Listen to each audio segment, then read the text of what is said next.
Well, we're back again to talk about the Crosby family, and this is my daughter, Caron Moore.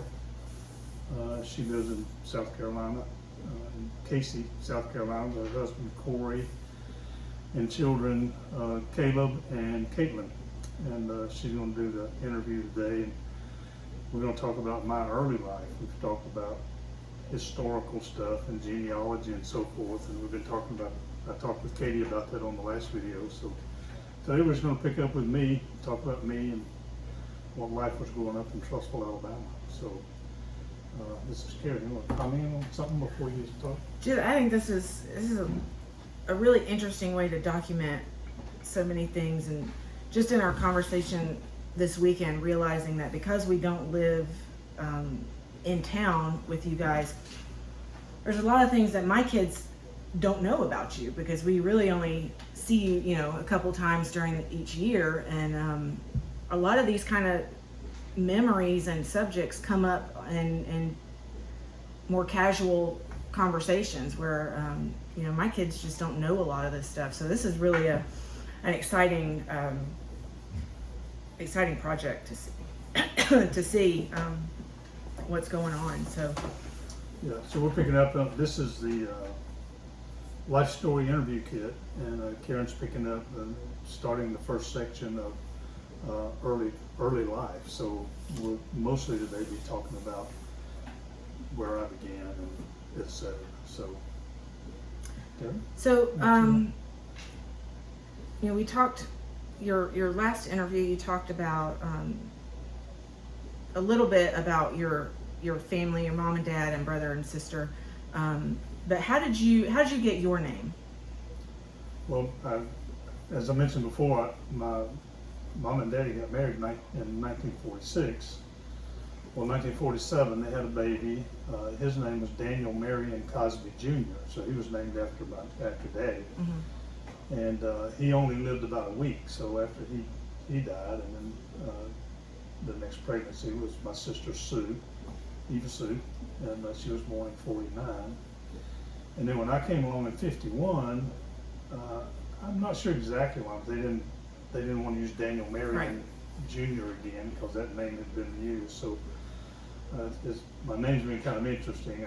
So they named me Danny Lee, and that's what's on my birth certificate. And that's usually a nickname for something else. Exactly. So people always assume that my name is Daniel, but it's not. It's Danny, D-A-N-N-Y. And so throughout my life, people have always, that's what they thought, initially, and I had to correct and say, no, it's Danny Lee, that's my name. And so it's Danny Lee. My brother Tommy, his name is Tommy Wayne. Not Thomas. Not Thomas, it's Tommy Wayne. Of course, my sister's Eva Sue. And so I was born in South Highlands Hospital in Birmingham. I was probably in my family, my mother and all of her siblings and daddy and all of his siblings, they were all born at home. Mm-hmm. The babies were delivered in the house, but I got to go to a hospital. So, Was Sue born in a hospital? Yeah, Sue was born in South Highlands too, and so she was born there. And again, kind of an interesting tidbit is that your mom, Sharon, she worked for a guy named Hardy in a law office in Birmingham. Well, his father was a doctor who delivered me at South Highlands Hospital. Oh, wow. Dr. Hardy. So he did the delivery and delivered me in South Highlands Hospital, December 21st, 1951. And so I'm Danny Lee. But after Daddy died, he was always Dan, and I was Danny. After Daddy died, I always felt like Danny was a little boy's name. Mm-hmm. So after Daddy died, I started asking people to call me Dan. So that somebody would say Danny, and I'd say, well, I prefer Dan. And it didn't take long, but probably the last 20 years I've been Dan instead of Danny to most people. Right. My mother and the people I grew up with in Trussville, my sister. Mom still calls you Danny? Yeah, Sharon, my wife, she still calls me Danny, So yeah, I'm still Danny way back home in Alabama, but I'm Dan everywhere else. I think Corey and I were actually married over a year before he even realized that your name wasn't Daniel or Dan. Dan. Yeah, he saw. We heard Mom say it or something. He goes, "Isn't your dad's name?" So he was asking why my mom wasn't calling you the right name. Yeah. So, But and I'll tell you something about that. Mama told me one time. She said, "Well, I don't know why we were talking about my name or our names," and she said, "Well, we decided we were going to call you Danny, so we named you Danny." Okay, that was their logic. Is that No. That's what we're going to call you, so that's what we named you. And I just thought of this. Is Eva Sue? Is that was Meemaw Eva Sue? No, Meemaw was Eva May. Okay, I didn't Eva know. May Fox. Okay, so Sue wasn't like a junior. No, I don't know why they chose Sue, but it's Eva Sue Cosby and Tommy Wayne, and I guess they just like Tommy Wayne. So that's not a family. Wayne is not a. No, even looking through ancestry records, I didn't find any Thomases or Waynes. Didn't find any Dans or Daniels, but Marion was in some of the ancestry records. There was some ancestor called Marion, and Daddy was Daniel Marion. So. So tell me, how did Meemaw and Peepaw meet? You talked a little bit about it last time, but Yeah, they Daddy had been to Austria in World War II. He had dropped out of high school because, as I mentioned before, my grandfather was bedridden, and there were 10 kids. My dad, 9 siblings, so Daddy had dropped out of high school prior to going in the military.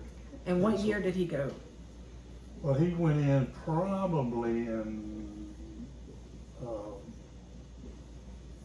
44, near the end of the war. And of course, the war ended, and he while he was overseas, he worked in prison camps. A guard in prison camps because the war had ended. So, and there were some pretty terrible experiences he had over there. I have some of his letters that he wrote to Granny, his mother, and but he came back. And he and Mama married in 46, so he came back in late 45 probably. And and at that time, the Foxes, my grandpa and grandmother Fox, and their 9 kids lived near Trussville, and so Mama was in Hewitt Trussville High School, and I've got one of her a yearbook from 1946, and her pictures in there, and she was a majorette in the band, and there's a funny story. They had a picture in the yearbook, and all the majorettes had bent over, and their skirts were up, showing their butts were showing bloomers at the camera. And Mama swears she wasn't in that picture, but I told her I recognized her. She swears she wasn't in that picture, but yeah, she was a majorette in the marching band at Trussville, and Daddy had gone to Hewitt a short while before he went in the military, and of course I went to Hewitt, my sister, and we all graduated from Hewitt, and then of course you kids before we moved to Florida, y'all went to Hewitt, so.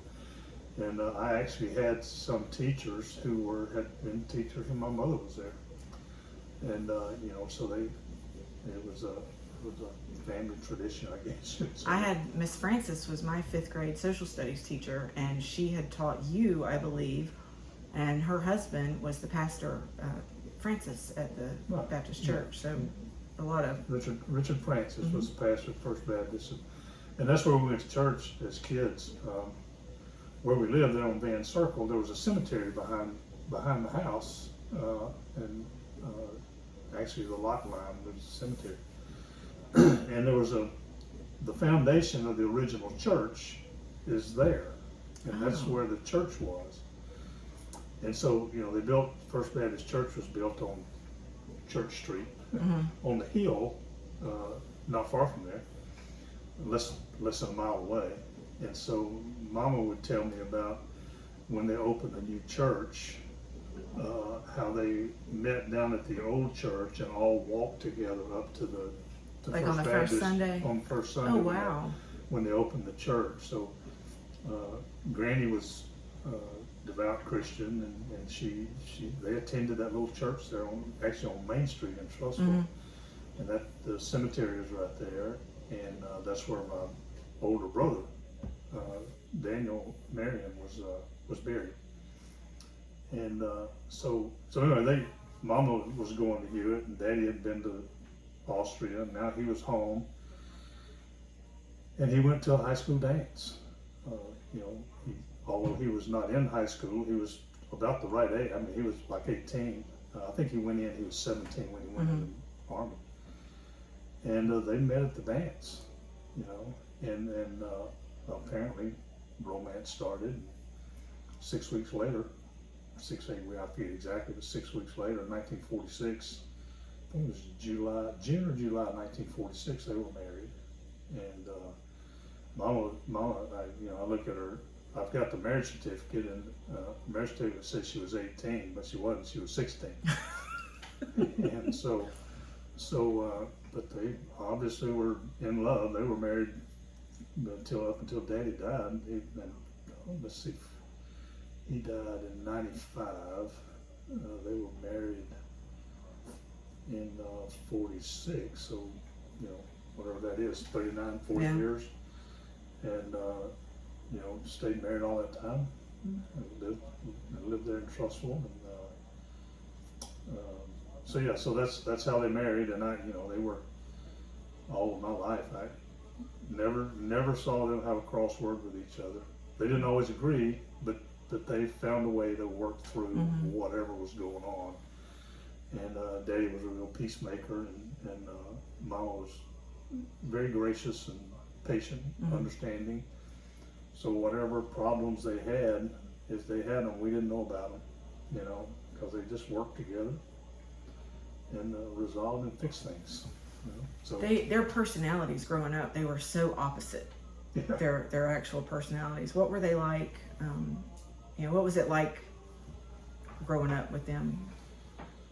Well, I was a mama's boy.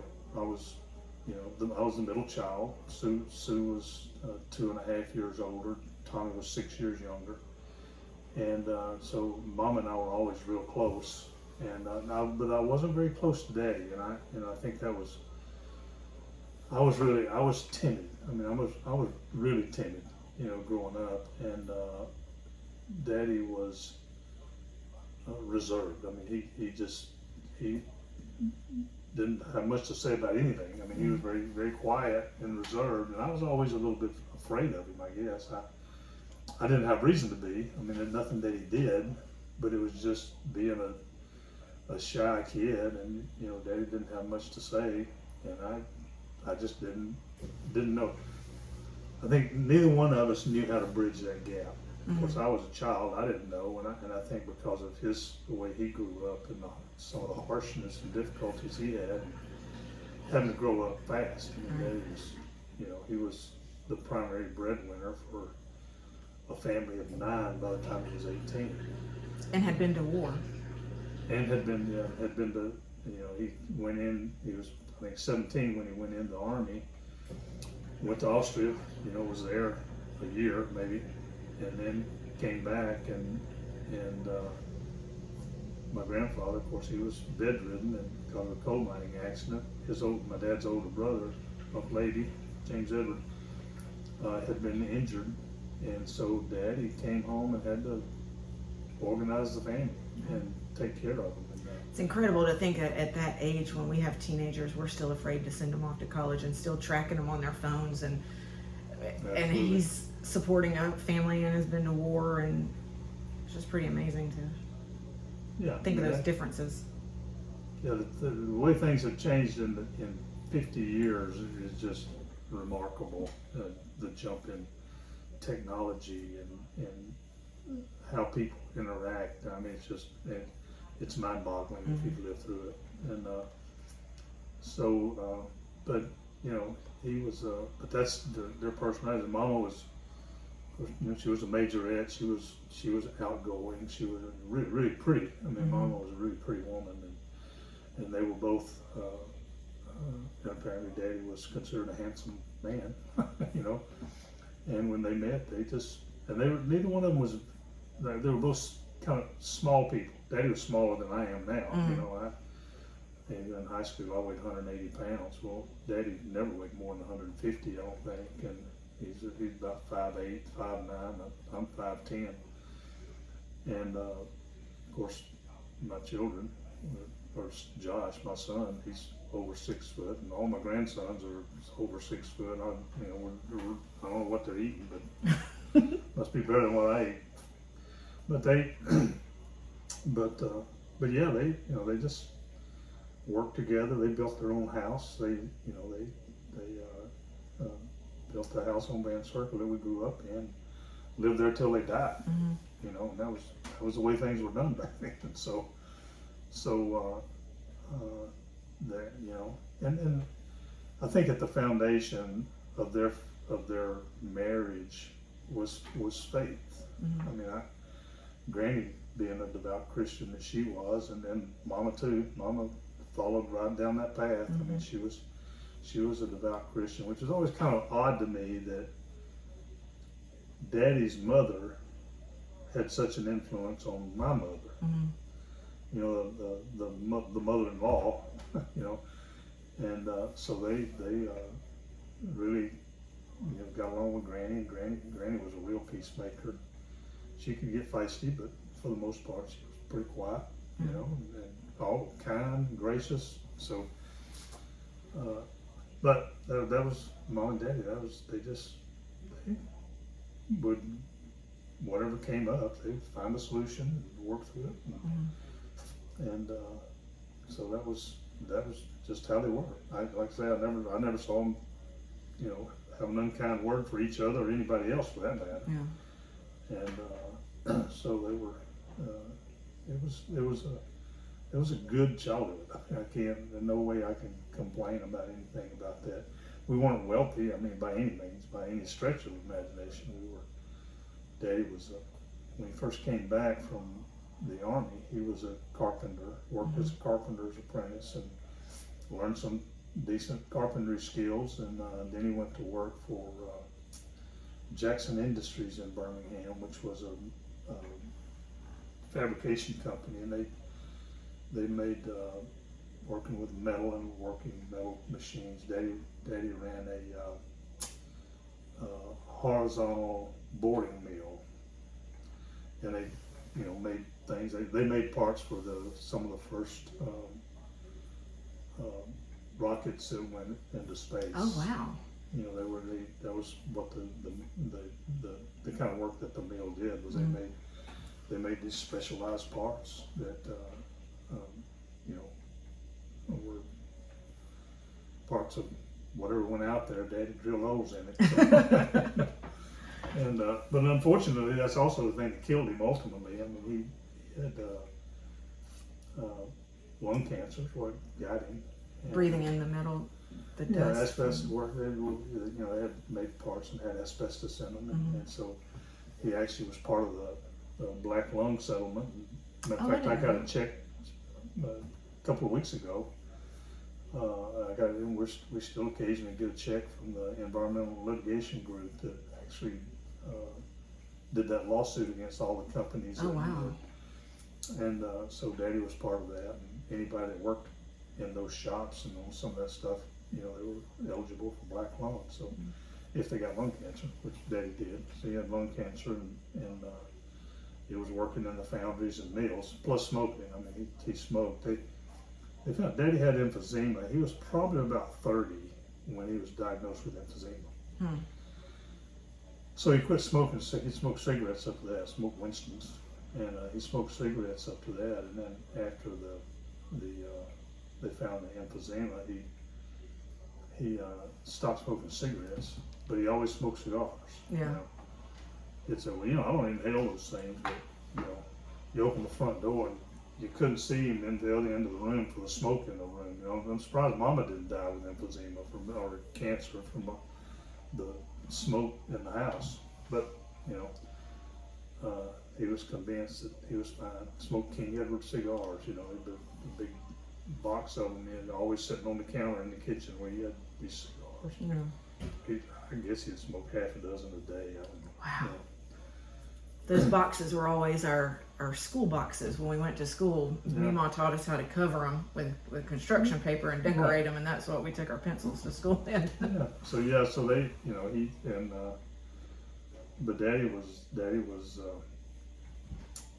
as consistent a human being as I've ever seen. I mean, you could set your watch. His car was going to pull in the driveway at 4:15 every day, and by 5 o'clock we'd be sitting down for dinner, and then he'd sit in his chair and watch TV till the news went off. After the news at 10 o'clock or something, go to bed and get up tomorrow and do the same thing. And then on the weekends, got up, had some breakfast, watched sports all day. That's what he did.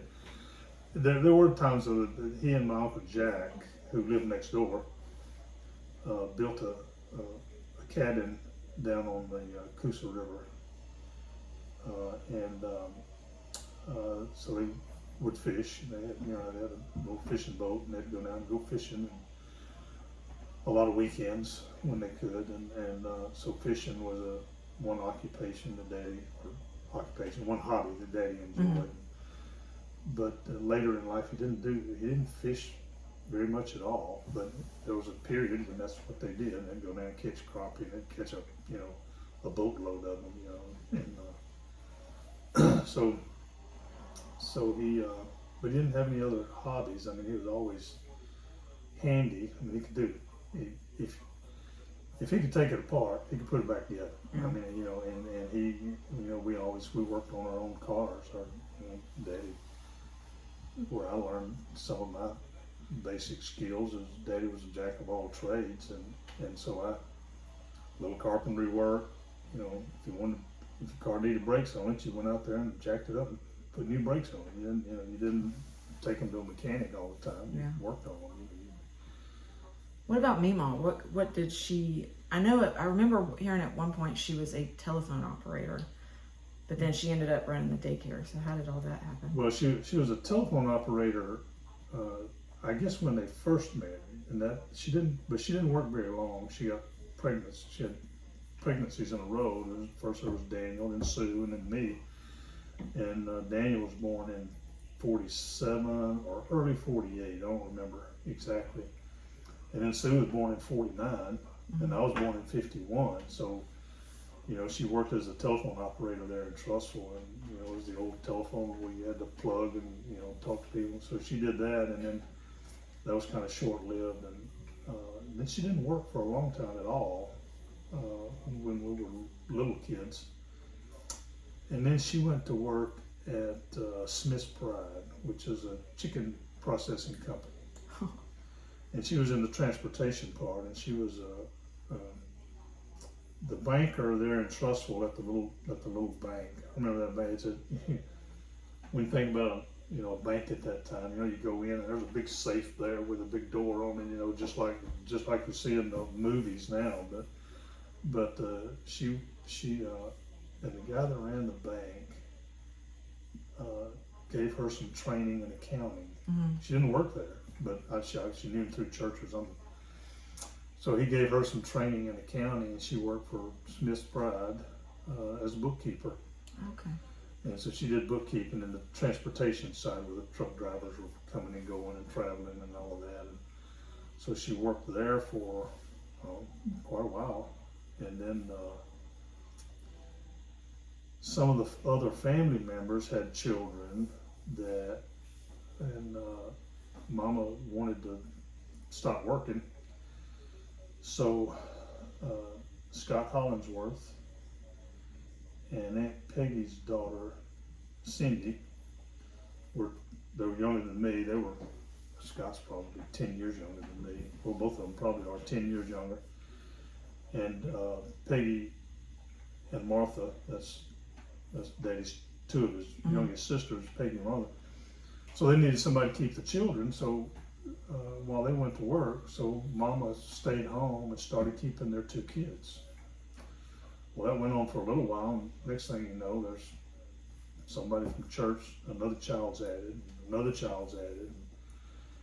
When I graduated from high school, when I came home from school every day, there were 35, 40 kids in the house. In that little house? Yeah, and it was after Daddy had added those other 2 bedrooms. You know, my sister Sue and I and Tommy, the 3 of us, shared a bedroom until Sue was 14, 15 years old. And Tommy and I had bunk beds on one side, and Sue had a twin bed on her side. Wow.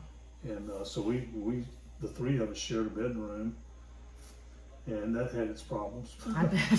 So can probably tell you some stories about that. Taking tape and taping it down the middle of the room, you know, and separating. You stay on your side, I'll stay on my side. You know, that kind of thing. So Who had the door? I had the door,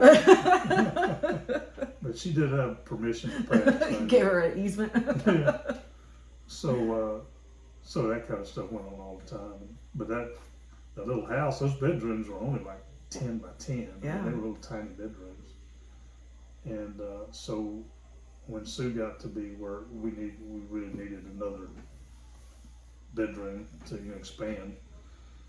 So Daddy, he and got Gene Karuba, who was a carpenter, and Uncle Jack and Daddy actually took off the back of the house and added 2 bedrooms on the back. So we had the great big bedroom. You remember that one of them was like 15 by 15. Yeah. Well, that was mine and Tommy's room. And Mom and Daddy had a small bedroom back there, and then Sue had her own bedroom. And so they built that house. Built it. Somebody had torn down a house somewhere, and Daddy bought the lumber, used lumber, and brought it home. And I bet I pulled 1,000,000 nails out of that old lumber, because in order to reuse it, you had to get all the nails. And we sit out there and pull nails, all day, and to build onto that house. And then when he built onto it, originally the house was cedar shingles. And it was green shingles. I got a piece of it at home somewhere. And those old shingles. And then when they rebuilt the house, he'd had it bricked. And but yeah, so they built onto the house, and then Sue had a bedroom, and Tommy and I shared a bedroom till I went to college. And then he had the room to himself. But anyway, she started talking about her in the daycare. So she started the daycare. Started with 2 children, family members, and then they added somebody from church, and Ginger. What was her name? Ginger Brown. She was a friend from church, and Ginger was added, and then they just kept coming, And that was been in the early to mid '60s. There just weren't any daycares at that time. There were no daycares around. So she was the first daycare in the Trussville area. Now there were some kindergartens, but hers was a daycare. It wasn't a kindergarten. Right. So then after a while, she had to get licensed. Because daycares were becoming the thing. But she had never graduated from high school because she got married. So she went back and got her high school diploma, and then to get certified, she had to go get college credit. So she went over to Jefferson State Junior College there near in Birmingham, and she got her child care certification. By that time, she was at least in her 40s, when she went back to school and got certified.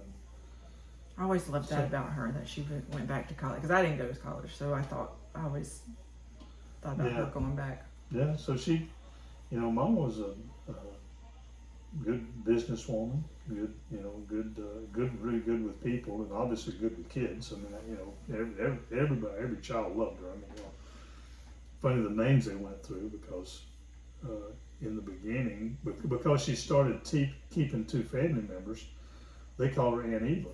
Well, every child that came in there from then on called her Aunt Eva. Yeah. And then after we started having some of the grandchildren, Tammy was her first grandchild. Well, started calling her Meemaw. Well, then all the kids started calling her Meemaw, you know, so her name kind of changed through the years as, you know, as different kids came up and they knew her different ways. But I mean, she really raised a bunch of kids. And then they, I guess it was in about 1978, 78, 79, the Quicks lived down the street, Grandma, Granddaddy and Granny Quick, and that was my best friend's grandparents. They lived 2 houses down from where the daycare was. Well, they had passed away. Their little house came up for sale, so that Mom and Daddy bought the house and converted it into a daycare. So that house was dedicated as a, you know, solely to being a daycare business.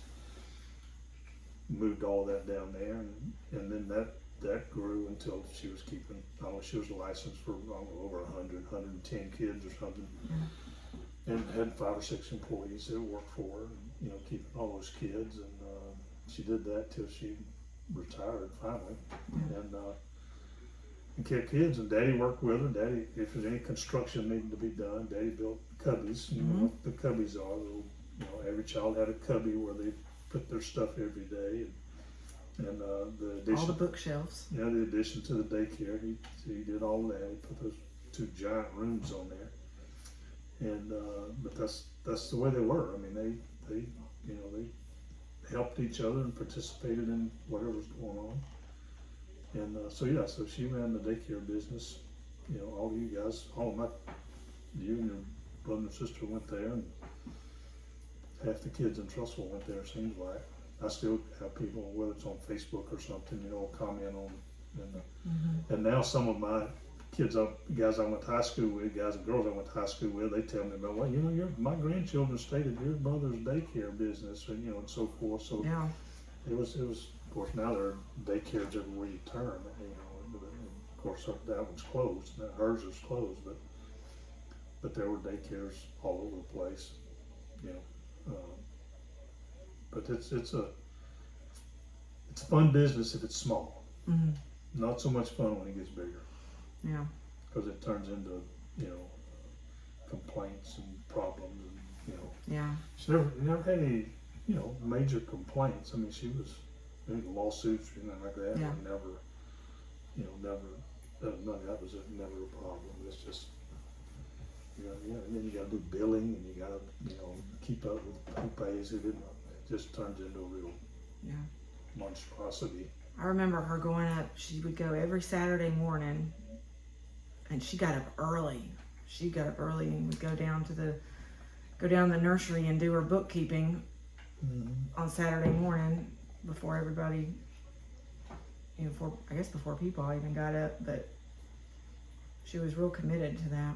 Yeah, and she was always an early riser. I mean, Mom always got up early. Of course, she always got Daddy off to work. You know, she'd get up to fix his breakfast. You had to be at work. You had to get up at 6 o'clock or something to go to work. So she always got up, had his breakfast ready, and his lunch. She always prepared his lunch. He'd take banana sandwiches to lunch. Daddy he loved bananas, and he made banana and mayonnaise on white bread. Ooh. You know, that was kind of a typical lunch for him. And but yeah, she cooked. He'd come home 4:15. Dinner was done. You know. What were some of y'all's? Did y'all do a lot of vacationing? Did they ever take a break? Yeah, they Jackson Industries closed the plant for 2 weeks every summer. Oh wow! Everybody got the same vacation. Everybody got the same vacation. So typical for us would be to go to Panama City. I mean, that was the closest beach to Birmingham. You go just due south, straight down. Straight down to Panama City, and so we'd go to Panama City every summer. Usually rent a house. You know, they had these rental houses, summer rental houses, and so we rent it for 2 weeks. Get in the car and we went to Panama City. Well, after what happened, after a while, you know, that's what we'd do, and then all of a sudden, all the people he worked with would also go to Panama City. So you go down there, and you've been working with these people 51, you know, or 50 weeks out of the year. Now the 2 weeks you're off, the same people are there. Oh, everybody's going on vacation together. So probably, I don't know, I was a young teenager, we started going to Daytona. So we'd drive across and go to Daytona Beach and do the summertime over there. Yeah. And they like to go to the dog track. He was Really? they never gambled, you know, that I was ever aware of. So Mama told me, this was after Daddy died, she said, you remember when we went to, that time we went to Panama City and we went to all those special amusement parks and stuff, you know, that we really didn't have the money to go to in years before. She said, you remember that? I said, yeah. She said, your dad won $600 at the dog track. I said, so we kind of blew it out that summer, you know, we went to the, wow, the aquarium and all these things that we never did before. But, oh my gosh. yeah, he knew how to pick the dogs, and you know, he'd always win a little money, but that year he had picked a big winner, Quinella or something, and so we were able to do a lot of extra stuff because there was a little extra money in the budget. So yeah, he liked, and then Daytona same way. I mean, he never gambled unless, you know, there was a. You felt sure about go it. to Florida, Yeah. and he would be, you know, if there was a dog track, he'd go to the dog track a couple of times. You know, not every day even, but Yeah. but he'd go over to the dog track a couple of evenings and, you know, try to win a few bucks. What are there any particular childhood memory stories that stick out about them and your brother and sister that are just kind of core good memories, good, you know, laughing, or, you know, what were some things that y'all did as a kid that just bring you joy when you think about those things? Well, I guess unfortunately, Daddy, you know, in reflection and looking back on it, I think Daddy was depressed. I mean, I think he really had clinical depression, not severe depression, but because he was just so, you know, he was at work or he was at home watching television. You know, and that's not much interaction, and the interactions were always sort of stilted because he just didn't communicate a lot, and so it was hard, I think for Tommy and Sue too, to really have a close relationship. So Dad and I never really had a close relationship. So fun times, you know, with a lot of laughter and stuff, I can't come up with one time when it was, you know, a really fun, you know, that kind of thing. I mean, it was always just that sort of Cosby caution, Yeah. you know, and so. What about with Mima? Well, that was more. Mom and I were close. And if you talk to anybody, and you know, when you talk to Sue, my sister, she'll say, I was a crybaby. I mean, my emotions were always really close to the surface. So it didn't take much. I mean, to embarrass me or make me cry, you know. And over time, what I learned was to not cry. You know, just whatever you did, you don't cry. So for years, I mean, it wasn't until I was well into my adult years that I started recognizing that crying's not a bad thing. Yeah. You know, that you need to learn to let yourself express emotions if that's what you feel, and not be embarrassed about it. It's normal.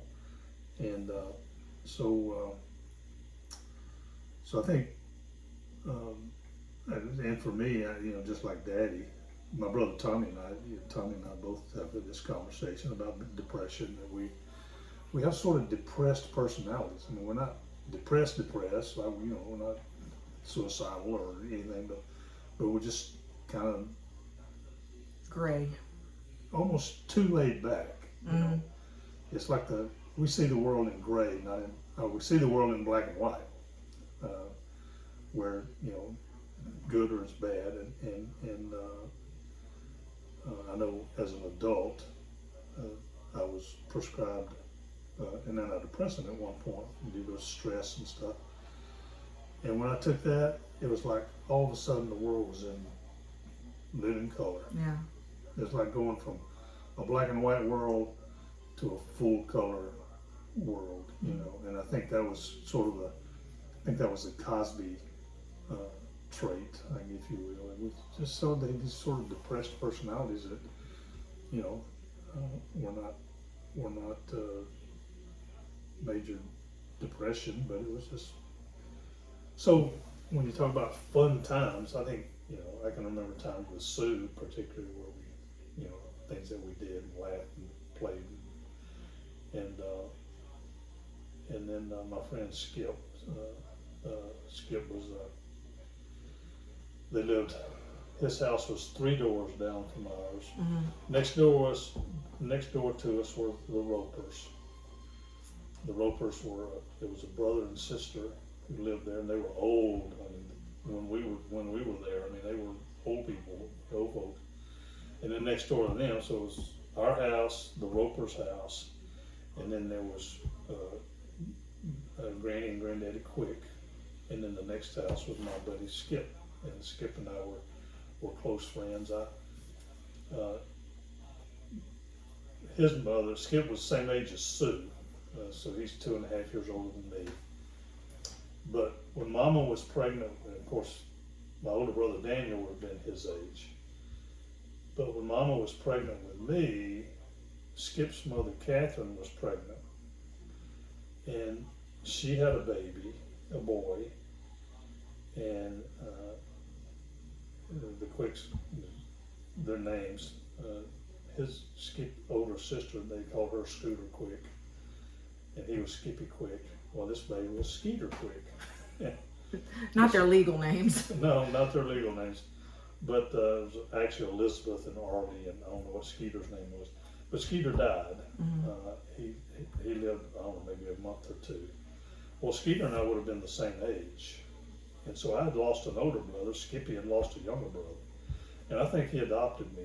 Mm-hmm. I mean, he became my protector. And, you know, he always looked out for me. And, you know, even as we got older, he'd invite me to go along places where a 12, 13-year-old probably shouldn't go, you know, because he was 15, 16. Well, I was only, you know, 12, 13 years old. But he, you know, would go hunting with him and do things. So Skip and I, you know, we were always real close, still are. I might talk to him once a year, but you know, it's like we were together yesterday. Mm-hmm. So Skip and I were really close friends, and most of my childhood memories were with him or Sue.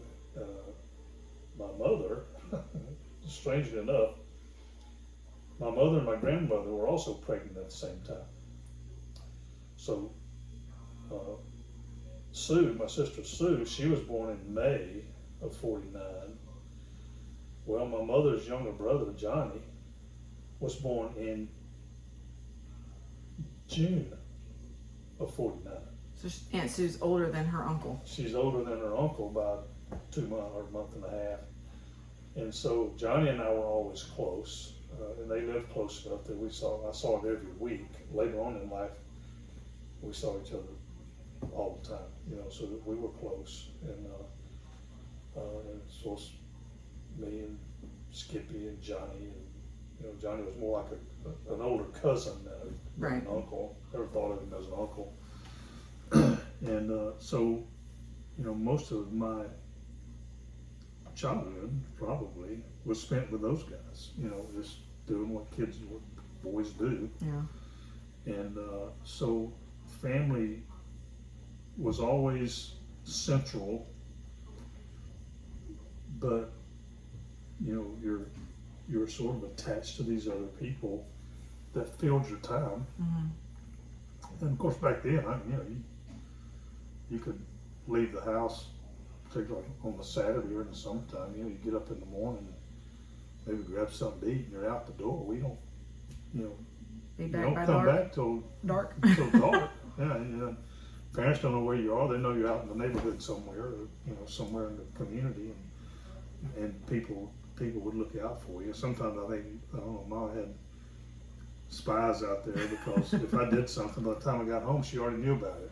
You know, and so it was. That's just kind of the way it was growing up. Is you had close friends that you spent your time with, and then, you know, your family was separate. Yeah. It's like your family was there, but they they all worked hard. And, they were busy and working hard, and then when they weren't working, they needed to rest so they could go back to work. Right. So that's kind of what the blue collar life was.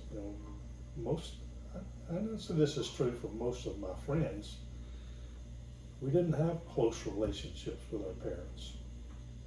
Yeah. Skippy didn't either. I mean, he was, loved his parents. They loved him.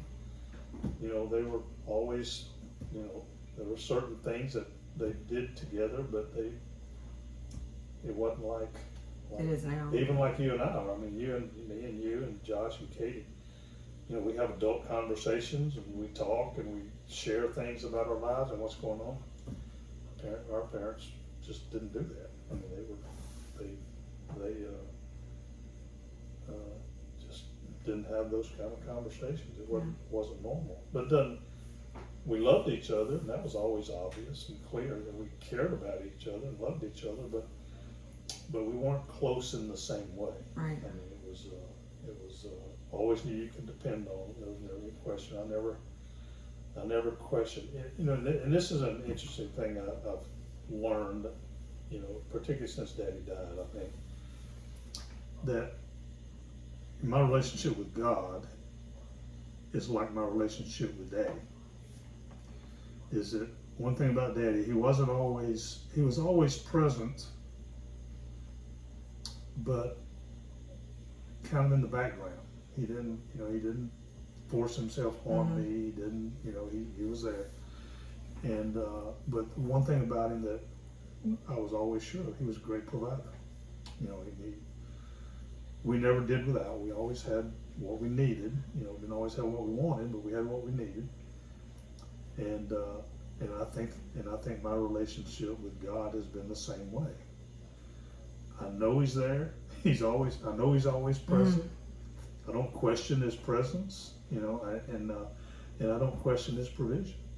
So I don't worry about anything. I mean, I don't worry about money. I don't worry about any that sort of stuff. I just work and do my job and do the things I'm supposed to do. God's just always provided. Yeah. I don't question it, and I think that's from my relationship with Daddy. I mean, it's just that's what He gave us. It's what He had to give. And although we didn't have that close interpersonal relationship like people think they want, and maybe they do. Maybe everybody needs that these days, but I didn't have it, and I think I'm okay. Turned out good for me. I'm not, and so we just didn't have sort of close interactions. I had more interactions with Mama, but even then it was based on kind of what your needs were at the moment. Yeah. Let's have the things that we need and want. Daddy spanked us. I mean, he used a switch and give us a switch in if we needed it. Mama did too. And we got plenty of those, but didn't hurt us any. Didn't cause us to hate them or dislike them. I mean, it's just when we misbehaved, we knew we had misbehaved, and we got what was coming to us. And there was a switching or a spanking. What was one of the worst things you ever did? What's some of the most trouble you got into? I know you skipped school when you were in kindergarten. Yeah, I hated school. Yeah. I mean, I was like Daddy in that regard. I was really reserved, didn't like crowds, and so when I went to school, when I had to go to school, first grade, we didn't go to kindergarten. We just you popped in the first grade, and so the school was about a block and a half from the house. I mean, it's like walking across the street. You were in school. So if I could get away, I'd leave school. In play period, I'd cut through the hedges and go home. So it didn't happen too many times, but it happened enough that I got sent to Miss Farley's office. Miss Farley was the principal, and but I finally overcame that and went to school, and then I stayed in school for the next 35 years, getting through college, working my way through college, and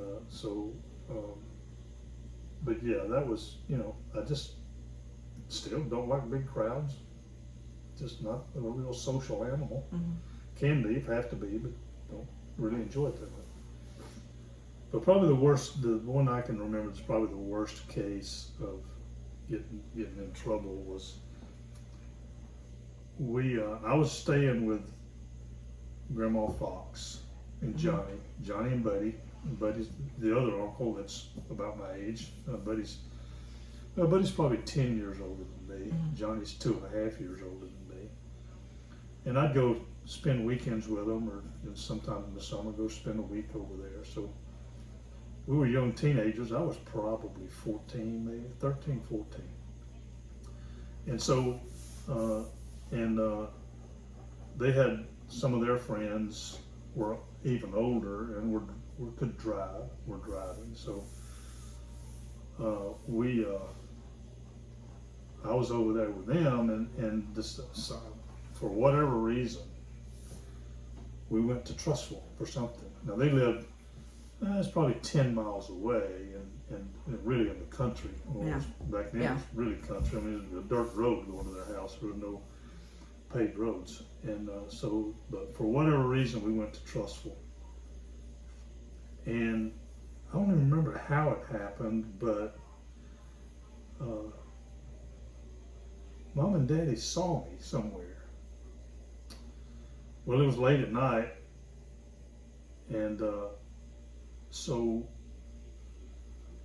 we were going home, heading home, and all of a sudden this car's behind us. He's blowing his horn, flashing his lights. Well, it was Daddy. Daddy got up, he ran us down, and of course everybody in the car was, well, who is that? Some crazy person back there, Well, they stopped, and it was Daddy. And there I was in the back seat of the car, of this renegade car that was out there. Man, I'm telling you, I was, and what was really bad was we were supposed to go to the circus the next day. Mama had the circus was in town, and Mom was taking us to the circus. Well, I just knew my circus days were over. So, but we got home, and I got my talking to. Daddy, I was old enough at that point. I didn't get a spanking, but I got a tongue lashing, about the dangers of being out like that at my age, and being with people that they didn't know, right? And so of course I was worried about going to the circus. So, but Mama, she came in and Mama talked to me and let me go to the circus with them. So we went to the circus, but yeah, I mean, I thought it was the end of my life. I mean, I was, it was one of those situations, and where you early at that age, where you just figured out who you are and who everybody else is, and just foolish, thought being a follower, the younger of the group, and not, not wanting to say no, and not being, to step back. And I was always the youngest of every group. Whether it was my friend Skip and his friends, or Johnny and his friends, or those were kind of so everybody was always older than me, so I was kind of in the, coming along behind them, and didn't, even when I disagreed with what they were doing, they didn't listen to me anyway. So, right. so there were a lot of adventures with them that went awry. And what were some of them? What'd y'all do? Well, what were some things you didn't get caught for? Well, we got typically they were pretty dangerous, because we were, as young teenagers. I was probably 15 or 16, and somebody would get beer, typically beer, but sometimes other types of alcohol, whiskey or whatever. And so we went to, and there was an old sand pit over in Leeds, Alabama. And it was a place where people would go and kind of party out there, because cops were around. So one night there was a carload of us, and we were in I think it was Johnny's, I think it was a 48 Chevrolet. And we had all piled in this car, and we were over there, and we're drinking, I never I never drank much. I just didn't like to drink. But I was with them, and they were drinking. Well, Skippy and Johnny got to yan at each other, about this or that. So they decided, well, we're going to have a knife fight. So they had machetes. Oh my God! Where'd they get a machete? I don't know. It was in I thought you were going to say a switchblade. No, they had these machetes, and so they decided they were going to take that machete and just cut a big circle on the ground so that you couldn't get out. Yeah. You stay in that circle. Well, Skippy went to cutting, and when he came around, he cut his ankle. I mean, he was bleeding like like he cut a major artery. And so, all of a sudden, the Knife fight's over. So we decided we got to go get some stitches. Well, Leeds, there was a little hospital in Leeds, so we said, okay, we're going to Leeds Hospital. Well, we took off down that road, and it was a kind of this little windy dirt road. Well, I don't know who was driving, but I mean, we were flying, and then dirt flying, and then flipped the car over. So the car went around, and it just flipped over on the side. Oh my gosh. All of us in the car, and Skippy bleeding all over the place, So we were able to upright the car, and went on, got him to the hospital. So we were at the hospital. He's then getting stitches, getting his foot stitched up. And then I don't know what he told his family. What I don't know, he lied about it. But he never got a bill from the hospital or anything. So he pulled that off, and he took the stitches out himself after about a couple of weeks, So, nobody ever, they don't know about it today, I guess. Skippy and I, we remember, but Johnny probably remembers it, but yeah, so that, it's just one of those Oh my gosh. scary events that happen. Helped me grow up pretty fast, and you learn how to handle yourself in an emergency. I guess so. Panicking, without crying. Yeah. That crybaby business went on a long time ago, But and being as emotional as I was, Skippy and Johnny too, they both kind of protected me from that. They looked out for me, and being Didn't make fun of you for it if it happened. No, they didn't. They didn't tease me about it or make fun of me about it. They encouraged and support me, and that's a lot of what helped me to get past it. Yeah. But I do think that emotional side of me, that even as a child, I think that was part of the gap between me and Daddy. Because Daddy, he grew up a hard life, went to a one-room schoolhouse. He was a little guy, so he was kind of, they tried to bully him, but, he didn't allow much of that. But so he grew up kind of having to be hard and tough. And here I was coming along, and I'm this sort of timid, shy little boy, his little boy. But Peepaw was never mean. Oh, no. It was just distance. No, it was not meanness. Yeah, it was. He didn't know how to cover the gap. He didn't know how to get through that and how to handle it. And he was never mean about it, but he just withdrew because he didn't know what to do. Right. It's easy to look now when we've got all the buzzwords and all the self-help books, and the first thing people talk about now is how's your mental health? How are you? And he probably didn't even know what he didn't know. Oh yeah, that's true. That. And I told Tommy, my brother, Tommy. I told him one time. I said, this was after Daddy died, not long after Daddy died. I told him, I said, I just sometimes wonder what life would have been back had Daddy not been depressed.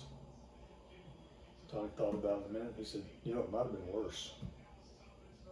Yeah, you're probably right. Yeah. I need to be thankful that it was as good as we had it, and always being provided for. I was pretty much allowed to do almost anything, as long as I let them know kind of where I was and getting home at some reasonable hour, so I didn't worry them. Yeah. But there were very few restrictions.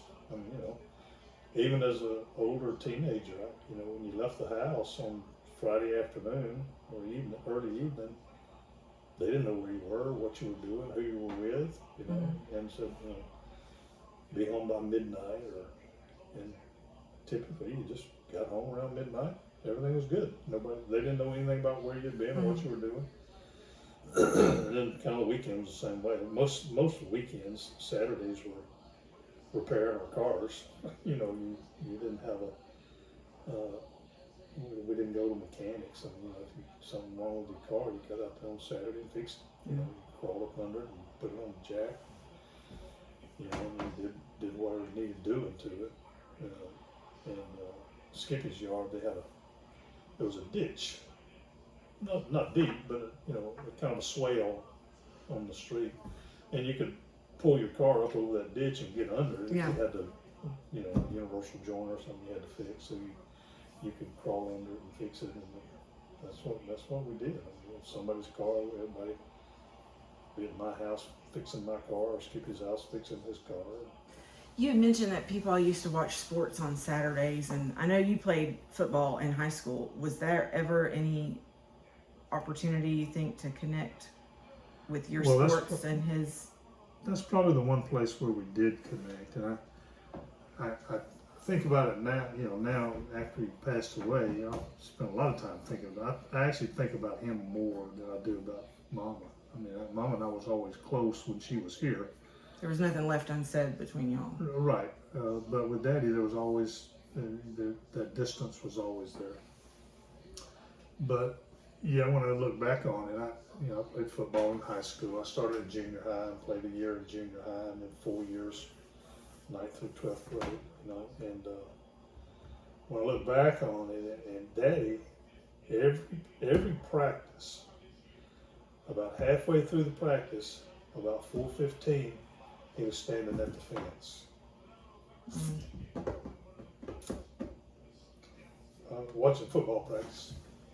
And, so although we weren't close, I mean, there's never any question about his love and care for us. And, you know, so he supported me. He was part of the quarterback club, you know, the H club, and so he supported that and participated in that, and so I always knew he was proud of me, you know, but never said it. Yeah. You know. Did he go to your games? Oh yeah, never missed a football game. I mean, he was always there and encouraging. You know, we weren't a great team. We were a small school. Had to play these giant schools that, you know, were much bigger, more players and all that. So you know, but he was encouraging and was participated at the level he could. Right.